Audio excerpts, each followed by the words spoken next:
Bonsoir et bienvenue pour cette dernière conférence de Carême, ce dernier moment que nous partageons sur la route vers Pâques. C'était la nuit. Quelques bergers dans la région de Judée veillaient dans les champs avec leurs troupeaux. Et voici qu'un ange survint près d'eux, les enveloppant d'une étrange clarté. Ils prirent peur, mais l'ange leur dit « Soyez sans crainte, car voici que je vous annonce une grande joie qui sera celle de tout le peuple. Aujourd'hui, vous est né un Sauveur, qui est le Christ Seigneur, dans la ville de David. » Ces paroles de l'Évangile selon saint Luc, que nous connaissons bien parce que nous les relisons chaque nuit de Noël, nous mettent sur la voie, chers amis, d'une quatrième façon de répondre à la question que Jésus avait posée à ses disciples sur son identité. « Qui dites-vous que je suis ?» Il n'est pas seulement l'ami, ni l'image, ni le Fils, comme nous l'avons vu les semaines précédentes. Il est aussi, et c'est même fondamental, le Sauveur. Aujourd'hui, vous est né un Sauveur. C'est d'ailleurs la signification du nom de Jésus, tel que l'ange l'avait expliqué à Joseph au début du récit de saint Matthieu. « Joseph, fils de David, ne crains pas de prendre chez toi Marie, ton épouse, car ce qui a été engendré en elle vient de l'Esprit Saint. Elle enfantera un fils et elle l'appellera du nom de Jésus, car c'est lui qui sauvera son peuple de ses péchés. » Jésus, Yeshua, signifie en effet « Dieu sauve ». L'ange donc avait dit au berger « Aujourd'hui, Séméron, en grec, vous est né un Sauveur. » Et dans le récit de saint Luc, et vous l'avez sur votre livret, il y a d'autres aujourd'hui qui vont ponctuer les grands moments de la vie de Jésus. Souvenez-vous d'abord du moment où Jésus, après avoir été baptisé au Jourdain, puis tenté au désert, inaugure sa prédication en revenant en Galilée et en allant prier, comme à son habitude, le jour du sabbat à la synagogue de la petite ville de Nazareth, là où il avait grandi. Et lorsque Jésus, ce matin-là, lit le texte du prophète Isaïe, tous avaient les yeux fixés sur lui et il dit « Aujourd'hui, Séméron, s'accomplit à vos oreilles ce passage de l'Écriture. » Or, ce passage décrit justement le programme de l'action du Sauveur, porter la bonne nouvelle aux pauvres, annoncer aux captifs la délivrance et aux aveugles le retour à la vue, renvoyer en liberté les opprimés, proclamer une année de grâce de la part du Seigneur. Je relève encore deux autres aujourd'hui qui ponctuent la vie de Jésus dans le récit lucanien et que vous avez sur votre livret, parce qu'ils ont trait au salut. D'abord, et c'est un passage propre à saint Luc, qui est le seul à raconter cet épisode, il y a la rencontre de Jésus avec Zachée dans la ville de Jéricho, juste avant la dernière montée de Jésus à Jérusalem, celle qui le conduira à sa passion. Dans ce petit passage, au chapitre 19, il y a deux fois le mot « aujourd'hui ». Zachée avait grimpé dans un sycomore, vous vous rappelez, pour voir Jésus, parce qu'il y avait beaucoup de monde et qu'il était de petite taille. Mais Jésus lève les yeux et c'est lui qui le voit, et il lui demande de descendre de l'arbre. « Garde, dit-il, il me faut aujourd'hui, Séméron, demeurer chez toi. » Zachée descend, le reçoit avec joie et proclame son intention de donner aux pauvres la moitié de ses biens et de rendre au quadruple ce qu'il a extorqué aux personnes qu'il a volées. Mais comme certains, mécontents de ce que Jésus soit allé loger chez un homme pécheur, murmuraient contre lui, Jésus précise à tous ce qu'est le salut qu'il est venu apporter. Et vous l'avez sur votre livret, « Aujourd'hui, Séméron, le salut est arrivé pour cette maison, parce que lui aussi, Zachée, est un fils d'Abraham. Et le Fils de l'homme est venu chercher et sauver ceux qui étaient perdus. » Ce programme, Jésus va le mettre en œuvre tout au long de son ministère public et jusqu'au dernier jour de sa vie terrestre, au moment du dernier « aujourd'hui » du récit lucanien. Cela se passe au Calvaire, lorsque l'un des larrons avec lesquels Jésus a été crucifié, s'adressent à lui en lui demandant « Jésus, souviens-toi de moi lorsque tu viendras avec ton royaume. » Saint Luc, là encore, est le seul à raconter cette scène. L'autre larron, on va lire ça bientôt, quand on sera à la Semaine Sainte, l'autre larron avait injurié Jésus en ne comprenant pas qu'il n'agisse pas en sauveur. Si tu es le Christ, sauve-toi toi-même, et nous aussi. Lui, il a les mots justes, il dit Christ, il dit sauveur, mais il n'a pas l'attitude intérieure qui est nécessaire pour recevoir le salut. L'autre larron est plus direct, souviens-toi de moi, plus patient, quand tu viendras avec ton royaume, en un mot, plus respectueux. Et c'est à lui que Jésus répond, lui qui n'exigeait rien tout de suite, mais qui espérait en la bonté de Jésus envers lui. Jésus lui dit, et c'est l'une de ses dernières paroles, et c'est le dernier aujourd'hui que vous avez sur votre livret, « En vérité, je te le dis, aujourd'hui, Séméron, tu seras avec moi dans le paradis. » Il est sauveur, et c'est aujourd'hui.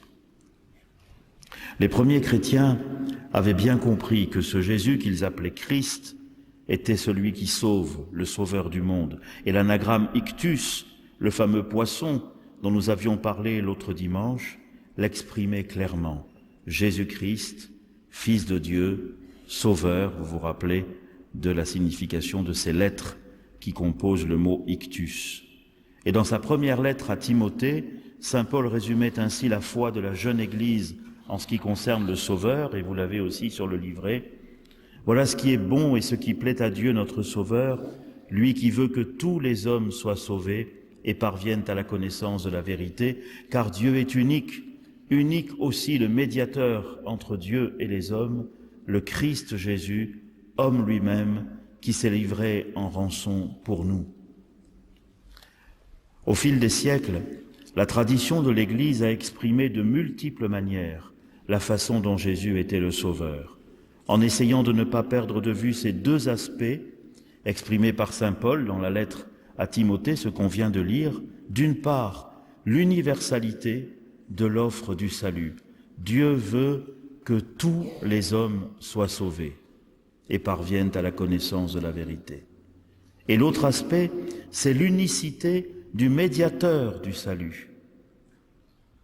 Il n'y a qu'un seul médiateur du salut, l'homme Christ Jésus. Et dans le livre des Actes, on peut lire « Il n'y a pas d'autre nom sous le ciel par lequel nous devions être sauvés, hors celui de Jésus. » Dans un premier temps, ce soir, je voudrais brièvement recueillir avec vous quelques-unes des harmoniques du salut à travers l'histoire de notre héritage dogmatique. Et puis nous reviendrons une dernière fois sous la forme d'un épilogue christologique à l'histoire des premiers conciles œcuméniques qui nous a déjà bien occupés. Mais cette dernière page, ce soir, est l'une des plus belles de l'histoire de l'Église. Et puis je terminerai par quelques remarques de conclusion en prenant un autre texte, celui de Jean 21, lorsque Jésus demande à Pierre, « Pierre, m'aimes-tu » Pour nous préparer à cela, nous allons prier un moment. Jésus, tu sais tout, tu sais bien que je t'aime.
J'en viens donc à la première partie, c'est marqué dans votre livret harmonique du salut.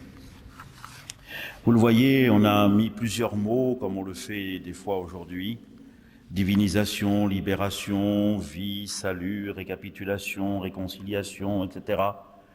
C'est pour exprimer le fait que vous aurez beau chercher dans tous les conciles, on en a déjà vu quelques-uns, mais vous pouvez chercher dans tous les conciles, vous trouverez jamais une définition claire de ce que signifie le mot salut. Alors que on a vu, en ce qui concerne la Trinité ou en ce qui concerne le Christ, il y a des définitions qu'on essaye d'affiner au fur et à mesure. Mais le salut, non. C'est plutôt une nébuleuse de mots pour décrire ce que ça signifie. Par exemple, si je prends les textes des évangiles, on peut parler du salut comme d'une guérison, quand la maladie nous a frappés et qu'on a retrouvé la santé. Et ce fut l'une des principales activités de Jésus, que de guérir, si l'on en croit le récit des évangiles. On peut aussi parler du salut comme d'une libération, quand on a vécu dans l'esclavage et qu'on a retrouvé la liberté. Et ce fut le cas au début de l'histoire sainte avec la sortie d'Égypte, quand Dieu libéra ce peuple hébreu de l'esclavage dans lequel le tenaient les Égyptiens. Cette libération, c'est aussi celle que Jésus pratique, non pas en libérant le peuple juif de la tutelle romaine, ce que certains de ses disciples espéreront jusqu'au bout. Est-ce que maintenant, ça y est, tu vas nous libérer des Romains? Vous vous rappelez, tout à fait à la fin. Mais plutôt, Jésus exerce cette libération à l'égard des personnes qui sont possédées par un ou plusieurs démons. L'expérience humaine du salut, c'est aussi, pour prendre un autre mot des Écritures, une expérience de relèvement. Quand on a été abattu et qu'on a pu relever la tête malgré la tristesse et le découragement. Et Jésus, dans les évangiles, fait cela de multiples fois, jusqu'à relever certains qui étaient déjà endormis dans la mort, comme le fils de Jaïr ou son propre ami Lazare. Et d'ailleurs, pour exprimer la résurrection de Jésus, on emploiera ce mot de relèvement, anastasis. Tout cela, ce sont des expériences humaines qui rejoignent de très près l'expérience que nous donne à vivre la rencontre avec le Christ. Et si l'on avait le temps humaine de cette année, parce que là, on pourrait multiplier des exemples où, d'une façon chaque fois particulière, la rencontre avec Jésus a bouleversé la vie d'hommes et de femmes qui, parce qu'ils ont trouvé le salut que le Christ a apporté dans leur vie, se sont mis à croire en lui et à le suivre, jusqu'à demander à l'Église d'être plongés, baptisés dans la foi des chrétiens, ce que nous allons vivre avec eux à la nuit pascale. 193 dans le diocèse de Marseille. Il faut élargir notre prière pour eux. C'est la raison pour laquelle on ne trouvera pas, à cause, voyez, de ces multiples expériences, on ne trouvera pas une définition dogmatique de ce qu'est le salut, mais plutôt une nébuleuse de termes. Alors vous l'avez sur votre livret, et puis je voudrais qu'on regarde, si vous voulez bien, quelques-uns. Par exemple, chez saint Irénée, qu'on connaît bien maintenant, c'est le salut, c'est la récapitulation. Voyez, vous l'avez marqué, florilège des pères. En toute son œuvre qu'il avait jadis modelée, qu'il avait jadis modelée, il l'a récapitulée en lui-même. Récapitulant en lui-même Adam, lui, le Verbe, c'est de Marie encore vierge qu'à juste titre, il a été engendré d'une manière qui récapitule la formation d'Adam. Voyez, pour Irénée, le Verbe n'a pas pris un autre limon que celui qu'il avait pris pour la création, mais il a tout récapitulé. Et il récapitulera tout, comme dit saint Paul, à la fin, lorsque le Père récapitulera les choses du ciel et celles de la terre, les êtres visibles et les êtres invisibles, sur un seul chef, sous un seul chef, le Christ. Voilà, la récapitulation, voyez, on le voit dans les icônes quand Jésus descend aux enfers. Il n'y en a pas un qui échappe à ce mouvement, s'il le veut bien, de récapitulation en Christ. Voilà, si on interrogeait Irénée, ce qu'il dirait du salut. Mais on peut en interroger d'autres. Par exemple, Cyril d'Alexandrie, que vous avez juste après, lui, il dit, dans le Christ, donc, est vraiment libérée la race d'esclaves qui s'est élevée à l'union mystique avec celui qui porte la forme d'esclave. Vous, maintenant, il n'y a même plus besoin de mettre entre parenthèses que c'est Philippiens chapitre 2. On l'a vu ensemble. N'est-il pas évident pour tous qu'il s'est abaissé à la condition d'esclave sans en retirer aucun profit pour lui-même, mais pour nous faire don de lui-même, afin que nous soyons enrichis par sa pauvreté, élevés par notre ressemblance à lui jusqu'à son bien propre et excellent, et que nous apparaissions par la foi Dieu et enfants de Dieu. Vous demandez à saint Cyril et à d'autres aussi des pères grecs, qu'est-ce que c'est le salut? Ils disent, c'est la divinisation, c'est que nous devenions Dieu, c'est que nous soyons adoptés comme fils de Dieu, que ceux que Jésus nous a donnés, que lui qui était le Fils par nature et qui s'est fait l'un de nous pour que nous devenions comme lui, fils adoptifs de Dieu. Et donc le salut, c'est l'entrée dans la vie de Dieu, d'où le thème de la vie aussi, très important pour exprimer ce qu'est le salut. Je suis la résurrection et la vie, ou je suis le chemin, la vérité et la vie. Alors on pourrait encore... Alors on va en prendre un autre. Il y en a beaucoup, évidemment, on ne peut pas tous les prendre. Mais je voudrais qu'on prenne celui... vous voyez, alors après, oui, vous avez un beau texte d'Augustin que vous pourrez lire aussi. Et Augustin, pour lui, c'est le médiateur, c'est-à-dire celui qui fait le lien entre les hommes et Dieu.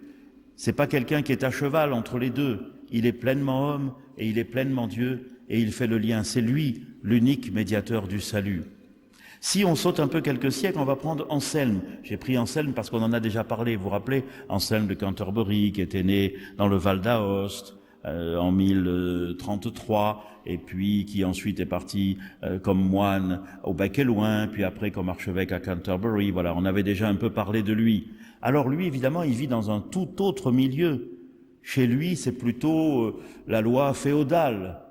Et alors, pour lui, évidemment, il faut se référer à la culture de son temps. C'est pas du tout la même que celle d'Irénée, ni que celle de Cyril. Pour lui, le point de départ, c'est, voilà comment ça marche. Et voilà son axiome.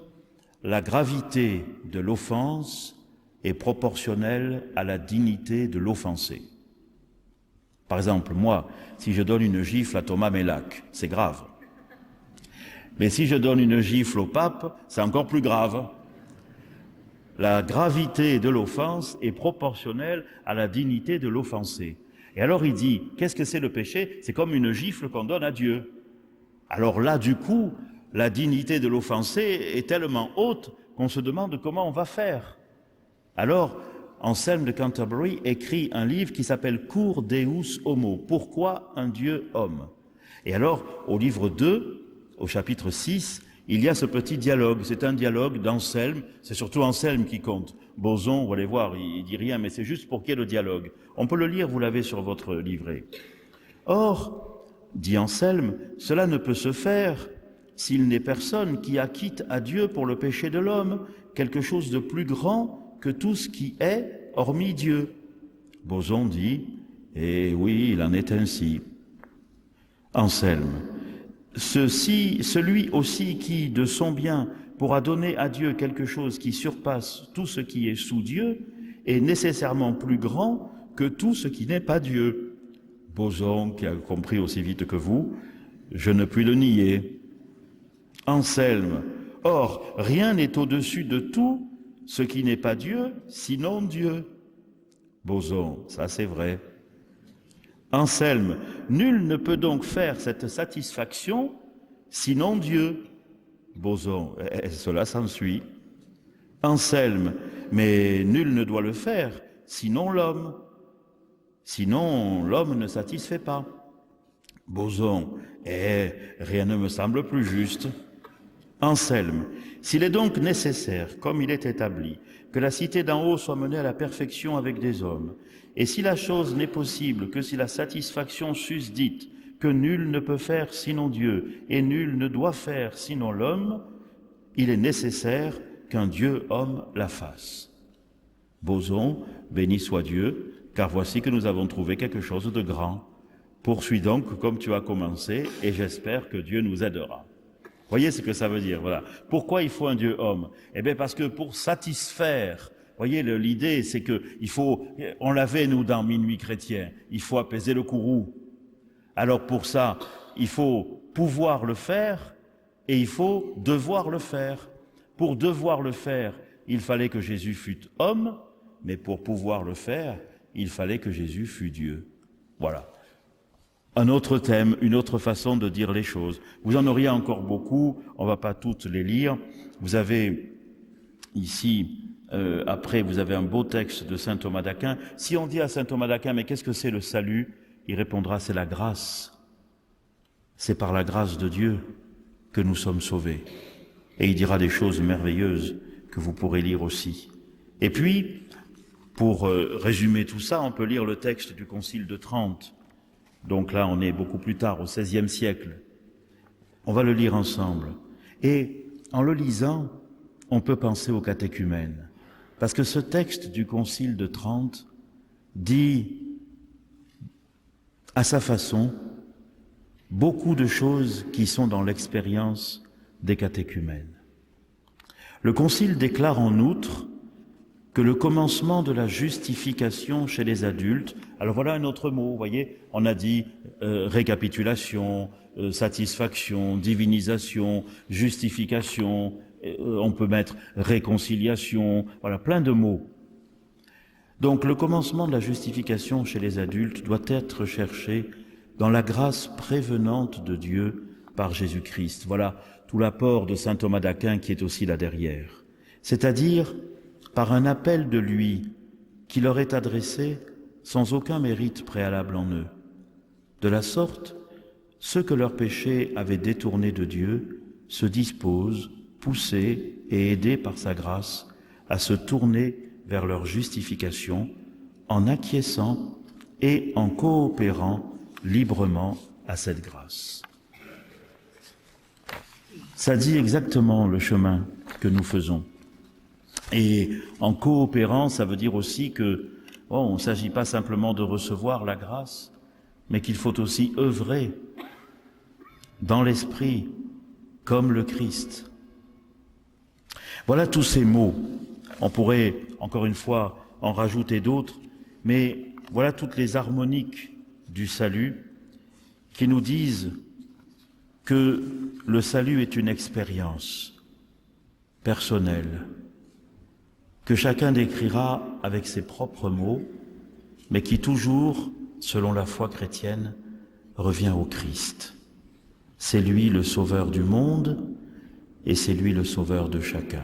Souvenez-vous, quand il arrive à Jéricho et qu'il y a là un aveugle, alors vous savez, l'aveugle crie, les gens essayent de le faire taire, Jésus l'entend, il lui dit de venir, il vient et il lui demande « Que veux-tu que je fasse pour toi ?» On pourrait dire « Mais quand même, ça va bien, il voit bien qu'il est aveugle. » Non, Jésus demande « À toi de me le dire. Dis-le-moi, que veux-tu que je fasse pour toi? Et moi je t'aiderai, et tu coopéreras. » Alors je vous propose là de faire de nouveau un petit temps de prière. Jésus, tu sais bien que je t'aime, et je t'écoute aussi me dire « Que veux-tu que je fasse pour toi ?» Et réfléchissons. Et moi, de quoi ai-je besoin d'être sauvé? Ça ne sert à rien de connaître tous les mots de la nébuleuse du salut si dans ma prière j'ai pas dit à Jésus « Voilà de quoi j'ai besoin d'être sauvé ». Si je ne lui ai pas répondu à la question « Que veux-tu que je fasse pour toi ?» C'est aussi ça, le temps béni du carême. Que Jésus lui-même nous pose cette question et que nous ayons le temps de lui répondre. Jésus, tu sais tout, tu sais bien que je t'aime.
Maintenant, nous allons passer à la deuxième partie pour ce soir. Je vous avais dit, et c'est sur votre livret aussi, un petit épilogue christologique. On a déjà beaucoup avancé dans notre relecture. Après la belle définition de Chalcédoine, précise et équilibrée, que nous avions découverte ensemble dimanche dernier, il n'y eut plus de grande avancée dogmatique dans la façon de comprendre le mystère du Christ. Après de multiples discussions, on avait établi, vous vous en souvenez, que Jésus, le Verbe de Dieu fait chair, était vraiment homme et vraiment Dieu, consubstantiel au Père dans sa divinité, consubstantiel à nous dans son humanité. Et l'on s'était même mis plus ou moins d'accord sur le vocabulaire capable de désigner en lui, sans réduire son mystère, ce qu'il était. Il était un, et on avait choisi le mot personne ou hypostase pour désigner cette unité, mais il y avait aussi en lui de l'humanité et de la divinité, sans mélange ni confusion, sans séparation ni division, et l'on avait opté, afin d'exprimer ce qui en lui était deux, pour le mot nature. Vous vous rappelez de tout cela? On l'avait synthétisé dans le livret de la semaine dernière. On avait même précisé qu'il était une personne en deux natures, et non pas une personne à partir de deux natures, comme si à la fin il n'y avait plus qu'une seule nature, la nature divine. Je vous redis que cette définition christologique de Chalcédoine tient une place centrale dans l'histoire des conciles, et je ne saurais trop vous encourager à la relire et à la retravailler. Sur le papier, tout était donc à peu près clair, mais dans les faits, les divisions et les querelles ressurgirent très vite. Déjà, à vrai dire, le concile d'Éphèse avait été refusé par un certain nombre de chrétiens qui ne tenaient pas nécessairement la position de Nestorius, mais qui n'admettaient pas le comportement quelque peu brutal, vous vous en souvenez aussi, qu'avait eu Cyril en face de lui. On lui reprochait aussi à Cyril d'avoir conservé des formules d'Athanase qui étaient vraies à leur époque, mais maintenant qu'on avait précisé le vocabulaire, elles prêtaient plutôt à confusion.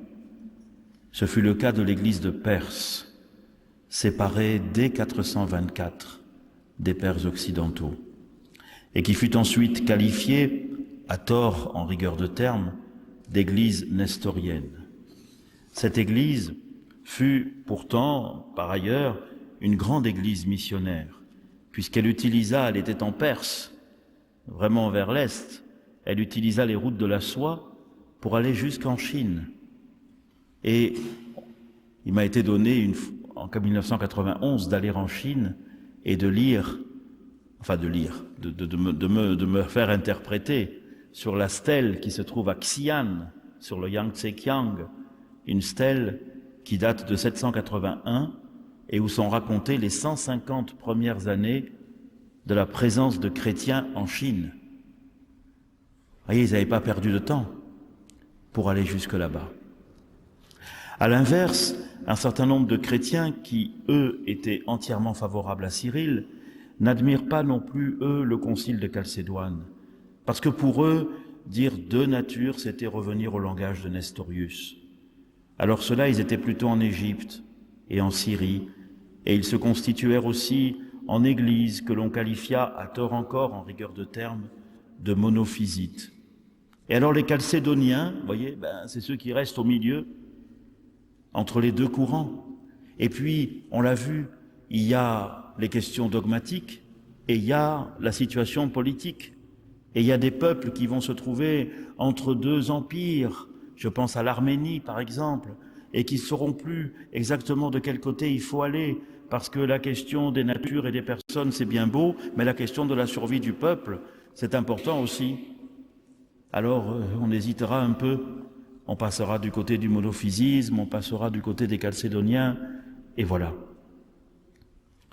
De plus, au VIe siècle, l'Occident et l'Orient du bassin méditerranéen connurent des situations très différentes, qui ajoutèrent à la barrière linguistique déjà très dommageable entre le latin et le grec, un fossé culturel et politique de plus en plus grand. En Occident, des chefs dits barbares, comme on disait jusque-là, commencèrent à découvrir le Christ et à entraîner avec eux leur peuple dans la foi chrétienne. Ce fut le cas par exemple avec le baptême de Clovis à Reims dans les dernières années du 5e siècle. Et en Orient, la menace des Perses au 7e siècle, puis des Arabes au 7e et au 8e siècle, fut très prégnante. De plus, le patriarche de Constantinople, Akas, rendu ambitieux par le canon 28 du concile de Chalcédoine, qui donnait au siège de Constantinople la même importance qu'à celui de Rome, saisit le premier prétexte de séparation, et c'est ainsi qu'on eut le premier petit schisme d'Akas, qui n'a pas duré longtemps, heureusement, mais qui a été la première séparation nette entre Rome et Constantinople, c'est-à-dire le patriarche de Constantinople a rayé le nom du pape pour qu'on ne le dise pas à l'Eucharistie, et du coup le pape a excommunié le patriarche. Un partout, mais voyez que ça commence à se distendre. Ensuite, c'est l'empereur Justinien. L'empereur Justinien, c'est le 6e siècle, qui va dominer la situation. Intelligemment d'ailleurs. Il la domine politiquement, il reconquiert presque tout le bassin méditerranéen, y compris l'Égypte et l'Afrique du Nord, ainsi qu'une partie de l'Espagne et de l'Italie. Il la domine juridiquement, il est l'auteur du Code justinien, qui est une réforme du droit romain, dans un sens souvent infléchi par la pensée chrétienne, notamment avec l'introduction, c'est à lui qu'on le doit, de la notion de bien commun. Il le domine architecturalement, c'est à lui qu'on doit le fait d'avoir édifié sur la colline qui domine le Bosphore et la Corne d'Or, la basilique Sainte-Sophie, sur l'emplacement de la vénérable basilique de Constantin, agrandie par Théodose et qui venait d'être brûlée en 532. Et même il le domine théologiquement, puisque c'est lui qui non seulement va convoquer le concile de Constantinople II en 553, mais lui aussi qui a rédigé l'essentiel des textes dogmatiques de ce concile. Pourquoi fait-il cela? Il le fait, c'est toujours pareil, parce qu'il est l'empereur et qu'il y a des Perses et qu'il faut essayer d'unir religieusement son empire s'il ne veut pas que ça éclate. Et vous voyez, pour les empereurs de l'époque, là, et les suivants aussi, l'intérêt politique de l'unité de l'empire les conduit à prendre des positions religieuses qui ne sont pas toujours tout à fait orthodoxes.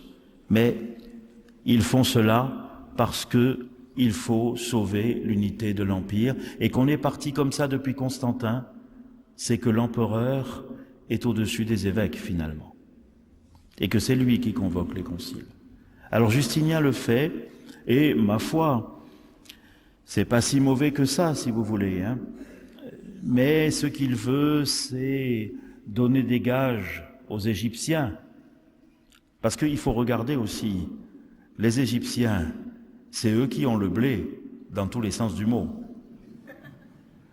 Et à Constantinople, on a bien besoin de faire venir le blé du delta du Nil. Alors, comme les Égyptiens, à cause de Cyril, à cause d'Athanase, à cause de tout ça, ils sont plutôt monophysites, et qu'ils ont un peu du mal avec Chalcédoine, alors Justinien dit il faut caresser un peu les Égyptiens dans le sens du poil. Le pape, qui à l'époque s'appelle Silvère, et qui ne veut pas revenir sur les acquis de Chalcédoine, parce que pour ça, Justinien avait dit il faut condamner les trois qui sont un peu trop antiochiens, Théodore de Mopsueste, Théodoré de Cire et Ibas d'Édesse. Mais ceux-là, Chalcédoine ne les avait pas condamnés. On avait condamné les textes, mais on n'avait pas condamné les personnes. Alors pour caresser les Égyptiens dans le sens du poil, Justinien dit « il faut condamner les personnes ». Le pape dit « Non, ils sont morts ». Mais Justinien ne l'entend pas comme ça, alors il fait déporter le pape, et puis voilà, il l'envoie en exil et le pape y meurt. Le nouveau pape s'appelle Vigile, et celui-là il porte mal son nom, parce que sa vigilance s'émousse et qu'il attermoie. D'abord, comme son prédécesseur, il refuse, alors Justinien le fait venir à Constantinople, et une fois qu'il est venu, au bout de quelques mois, il cède, puis après il se rétracte, et alors du coup, c'est là que Justinien convoque le concile. Alors ce concile, il redit des choses qui avaient été dites à Éphèse, l'unité dans la personne du Christ. Il dit des choses que Chalcédoine a dites, mais il appuie beaucoup sur l'unité. Mais c'est un concile christologique qui est tout à fait reconnu comme un concile œcuménique dans la suite des conciles œcuméniques de l'Église. Mais ça n'apporte pas, si vous voulez, ça apporte des précisions, mais pas de nouveautés, grandes nouveautés, comme l'avait fait la définition de Chalcédoine. Pendant ce temps, en Occident, une certaine osmose s'établit entre le christianisme et les nouvelles sociétés, et le prestige de Rome se rehausse en particulier grâce au pape Saint Grégoire le Grand, qui lança le chant grégorien, comme son nom l'indique, et qui introduisit l'orgue dans les églises, ce qui était plutôt révolutionnaire à l'époque. Mais si je reviens à l'Orient, c'est toujours la puissance perse qui est de plus en plus inquiétante. Et là arrive alors cette page merveilleuse de l'histoire de l'Église. C'est que en 600, enfin ça commence pas bien, mais vous allez voir. En 610, les Sassanides, c'est la dernière dynastie iranienne, ou perse plutôt, avant que ne gagne la présence musulmane. Mais donc les Sassanides, qui sont dirigés par Khosroès II, ont pris et saccagé Jérusalem. Ils ont emporté la vraie croix et ils ont emmené des milliers de déportés, dont le patriarche de Jérusalem, dans leur capitale à Ctésiphon, qui est à peu près à 30 km au sud-est de la Bagdad actuelle. Le nouvel empereur de Constantinople s'appelle Héraclius. Et alors lui, il décide d'aller ramener la croix à Jérusalem. Héraclius, c'est le premier des croisés, si vous voulez. Ça, ce serait une autre histoire, mais c'est avec lui que ça commence. Il faut aller chercher la croix. Il y parvient en 628, après avoir provoqué la chute de Khosroès. Mais seulement, il a gagné, c'est un prestige.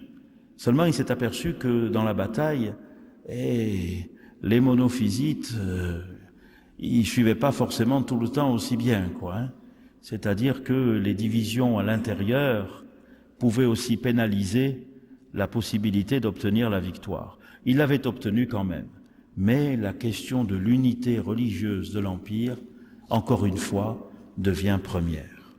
Alors il se dit que, vous vous rappelez, la semaine dernière, on a parlé de ce balancier entre l'unité et la distinction. Il se dit que il faut reprendre le balancier, il est allé trop du côté de la distinction, il faut le ramener du côté de l'unité. Alors il s'allie avec le patriarche de Constantinople, qui à l'époque s'appelle Serge, et tous les deux ils disent, d'accord, il y a une personne en deux natures, mais du point de vue de l'action, du principe d'action, de l'énergie, il n'y en a qu'une dans le Christ. On appelle ça le monoénergisme. Et puis même, ils disent, du point de vue de la volonté du Christ, il n'y en a qu'une. On ne va pas dire qu'il y en a deux, sinon il saurait plus qu'est-ce qu'il veut, le pauvre. Donc il n'y en a qu'une. Et comme ça, en disant qu'il n'y en a qu'une, on va faire plaisir aux Égyptiens qui, eux, préfèrent l'unité à la distinction. Alors ils écrivent là-dessus pour dire, désormais, tout en étant fidèle à Chalcédoine, on dira qu'il y a une seule énergie, monoénergisme, et une seule volonté, monotélisme, téléma, une seule volonté dans le Christ.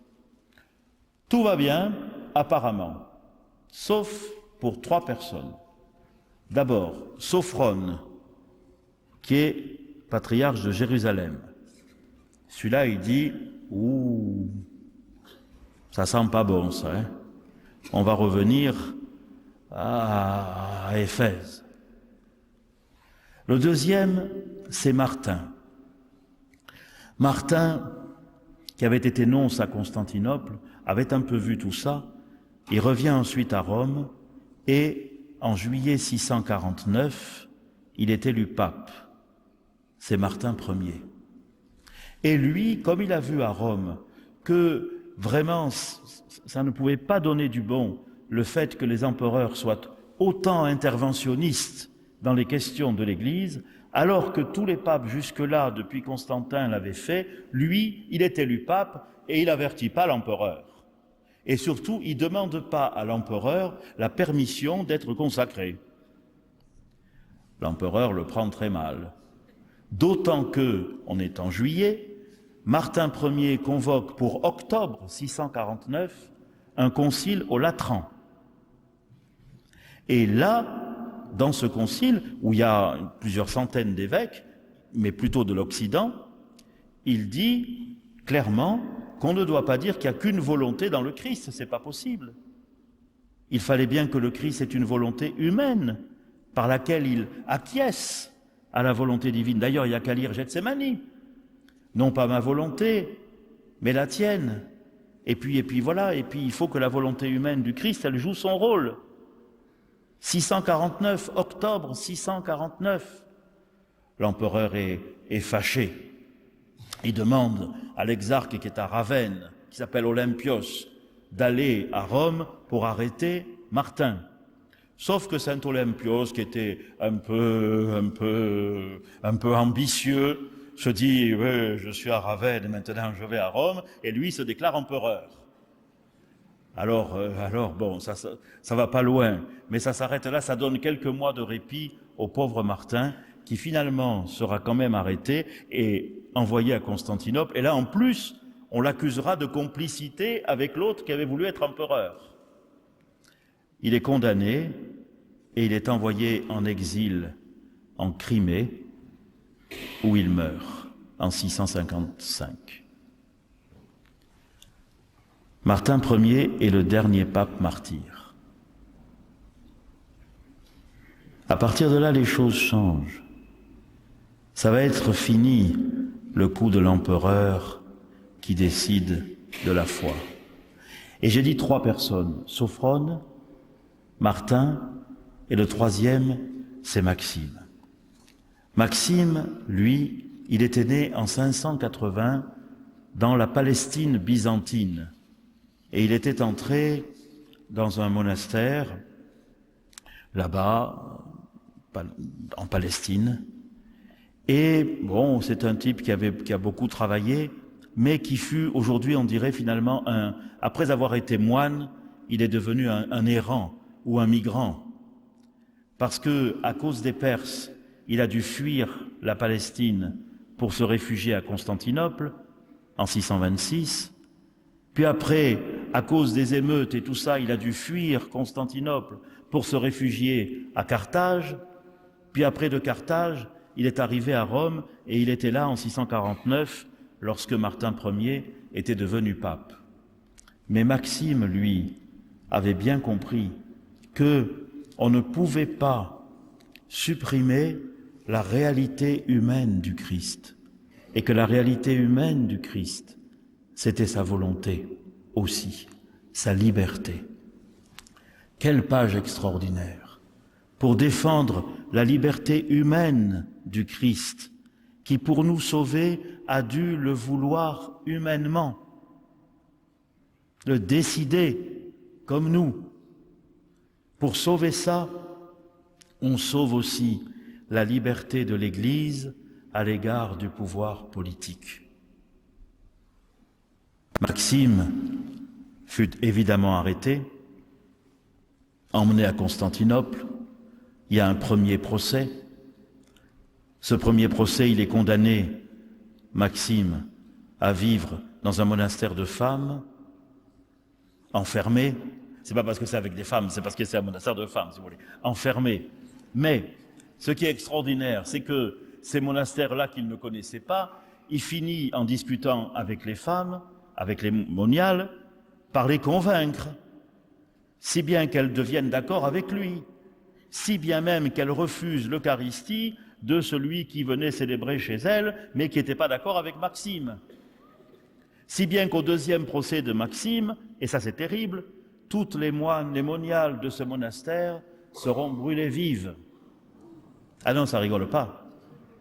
Et Maxime, lui, continue. Et puis le dernier procès de Maxime. Et à ce moment-là, il est avec un diacre qui s'appelle Anastase. Et pour l'empêcher de nuire définitivement, on lui arrache la langue et on lui coupe la main droite. Puis il est envoyé, déporté, en Lazique, c'est-à-dire une petite région qui est sur les pentes du Caucase, au sud de la Crimée, vers la Géorgie. Maxime est mort le 13 août 662, c'était un samedi. On raconte que sur son tombeau, là, en haut dans un monastère qui était sur la montagne, 3 lampes brûlaient chaque soir, on ne sait pas comment. Et quand on l'a transféré, ensuite, corps de Maxime, dans un autre monastère, plus en bas, plus accessible, le miracle des 3 lampes a continué. On a ça dans une vie de Maxime qui a été écrite et qui se trouve à la bibliothèque de Moscou. Et ce Maxime est très vénéré en Géorgie. Maxime le confesseur. C'est l'une des plus belles pages. Cet homme, voyez, a donné toute sa vie pour qu'on ne supprime pas la beauté, la grandeur, la nécessité, la vérité de l'humanité du Christ.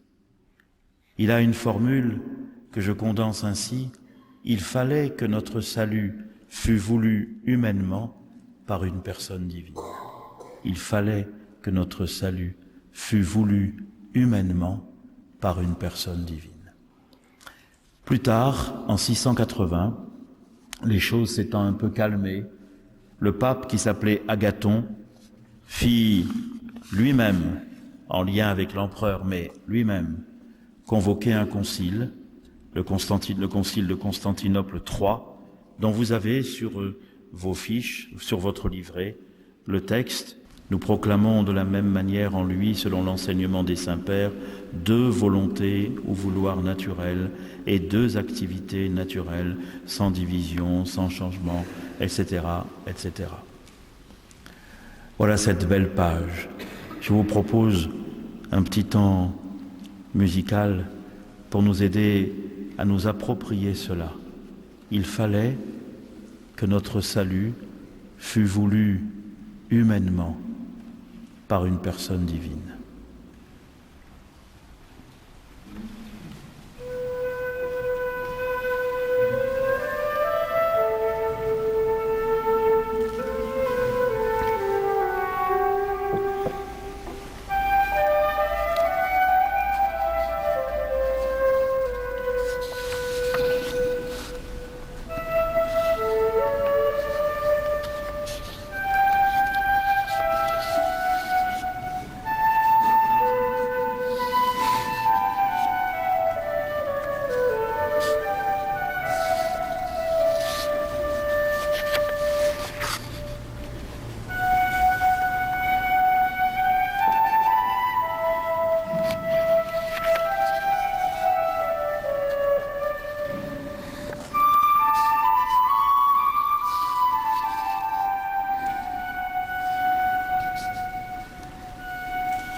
Il nous faut conclure, et pour conclure, revenir à l'Évangile. Ce coup-ci, au dernier chapitre de l'Évangile selon saint Jean, dont vous avez un petit extrait, « Pierre, m'aimes-tu » ? Dans l'Évangile de Jean, tout pourrait s'arrêter à la fin du chapitre 20. Jésus est ressuscité, il est venu voir les disciples, même que les portes étaient verrouillées, vous vous souvenez? Enfin, vous n'y étiez pas, mais vous vous souvenez de l'avoir lu. Ensuite, il a fallu convaincre Thomas. Mais bon, souffler sur l'esprit, mais ça y est. Et voilà que ça semble ne pas avoir suffi, puisqu'il y a encore ce chapitre 21. Oh, nous allons le relire au moment de Pâques. Vous savez, les disciples se sont dispersés. La peur, le découragement, tout ça a été trop fort. Alors, par peur, par déception, chacun est parti reprendre sa vie d'avant. L'aventure avait été belle, mais elle s'est mal finie. Et Pierre, lui, a troqué son bâton de pasteur pour reprendre ses filets de pêcheur. Et le voilà au bord du lac, avec les autres, quelques autres, ils sont 7 maintenant. Ils partent à la pêche, et cette nuit-là, comme une autre nuit d'ailleurs, ils ne prennent rien. Alors Jésus, on aurait pu penser que ça y est, c'était fini, tout était accompli, c'est le cas de le dire. Jésus vient, allume un petit feu, met du poisson et du pain, et eux, ils voient, et ils se demandent si c'est pas lui. Jean dit, c'est lui, Pierre se jette à l'eau, et on ne nous dit rien. C'est que dans l'Évangile, selon saint Jean, il n'y a pas ce moment si grave et si beau lorsque Pierre, ayant par 3 fois renié Jésus, croise le regard de Jésus quand celui-ci sort du prétoire et que Pierre se met à pleurer. Les autres évangélistes racontent ça, et les larmes de Pierre expriment son remords. Mais pas chez saint Jean. Il n'y a pas de regard. Mais le matin, là, il y a le feu. Et l'évangéliste dit, ce petit feu, il le dit par le mot « anthrakia », qui est le même mot qu'il avait utilisé pour désigner le petit feu où Pierre se chauffait quand la servante était passée et qu'elle lui avait demandé, elle lui dit « mais toi tu as le même accent » et qu'il avait renié 3 fois. Voilà que par un autre anthrakia, le remords de Pierre va pouvoir s'exprimer et la bonté de Jésus à son égard se dire. Mais là, par pudeur, l'évangéliste ne nous dit rien. Pierre et Jésus se retrouvent et seulement après, les autres viennent. Et comme ils ont les poissons et qu'ils n'arrivent pas, Pierre, qui a retrouvé toute sa vigueur, va et tire le filet des 153 poissons. Oui, Jésus avait dit, moi, et c'est le même mot en grec, moi, quand je serai élevé de terre, j'attirerai à moi, El Kelsen, tous les hommes. Et c'est Jésus qui attire, mais c'est Pierre qui tire. Et qui tire le filet, c'est le même mot. Pierre est entré dans sa mission. Maintenant, Jésus attire et lui il tire. Et voilà la place de l'Église. Et alors, vous vous rappelez cette première question qui nous avait mis en travail au début du carême. Et vous, qui dites-vous que je suis? Vous vous rappelez que Pierre avait eu les mots justes. Tu es le Christ, le Fils du Dieu vivant. Seulement, il avait juste répondu, il avait 20 sur 20 à la réponse, à l'exactitude des mots, mais pas encore à la profondeur du cœur. Et même d'ailleurs, vous avez vu, vous vous rappelez, quand Jésus, après ça, avait dit « Tu es bien heureux, Pierre, parce que c'est pas toi qui as trouvé ça, c'est le Père qui te l'a dit. » Et après, il avait annoncé sa passion. Et Pierre n'avait pas voulu de passion. Pierre, il n'avait pas lu Philippiens 2, et pour cause. Il ne savait pas la kénose. Alors Jésus lui dit « Passe derrière moi. Tes pensées ne sont pas celles de Dieu, mais celles des hommes. » Mais maintenant, à la fin, Jésus n'a plus besoin qu'on lui dise des formules. La nouvelle question, c'est « Pierre, m'aimes-tu » 3 fois. 3 fois. Alors, pardon. Si vous regardez le grec, vous verrez qu'on utilise là 2 mots. Agapé, qui est l'amour qui habite le cœur de Dieu, qui est le grand amour de Dieu. Et puis philein, qui est l'amour qu'on dit pour des choses plus banales, comme on dit, moi j'aime la peinture ou le baroque, je ne sais pas moi. Alors ça donne un dialogue qui n'est pas un dialogue de sourds, mais à deux niveaux. Vous verrez le texte. Jésus dit à Pierre, « Pierre, est-ce que tu m'agapes ?» Pierre dit, « Et bien sûr, je te file. » Alors Jésus reprend, « Non, Pierre, est-ce que tu m'agapes vraiment ?»« Eh, vois que je te file. » Alors, et c'est là, c'est magnifique, la troisième fois, Jésus, voyant que Pierre ne sautera pas cette barre, l'abaisse lui-même. Jésus dit à Pierre, « Pierre, est-ce que tu me files ?» Et Pierre fut peiné que pour la troisième fois, il lui demandait la même chose, comme s'il n'avait pas compris, et lui dit, « Mais tu sais tout, tu sais bien que je t'aime. » Et alors Jésus lui dit, « Suis-moi. » Chers amis, tout au long de ce carême, nous sommes partis d'une question et nous arrivons à une autre. Entre-temps, nous avons engrangé beaucoup de choses que nos pères de la foi nous ont dites, nous ont écrites, pour que nous comprenions mieux la richesse de notre foi, la singularité de la foi chrétienne. Jésus n'est pas un fondateur de religion comme les autres. Il est Dieu. Il est Dieu. Beaucoup sont morts à cause de ça, parce qu'effectivement, c'est scandale pour la raison, c'est folie pour les païens. Mais il est Dieu.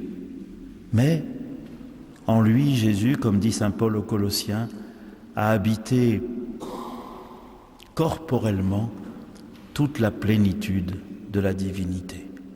En lui a habité corporellement toute la plénitude de la divinité. Et comme disait Maxime, il fut tellement homme qu'il fallait que notre salut fût voulu humainement par une personne divine. Et c'est cette personne divine qui nous dit « M'aimes-tu » C'est la seule question qui compte, c'est celle qui nous emmènera vers Pâques. Jésus, tu sais tout, tu sais bien que je t'aime. Finissons ainsi.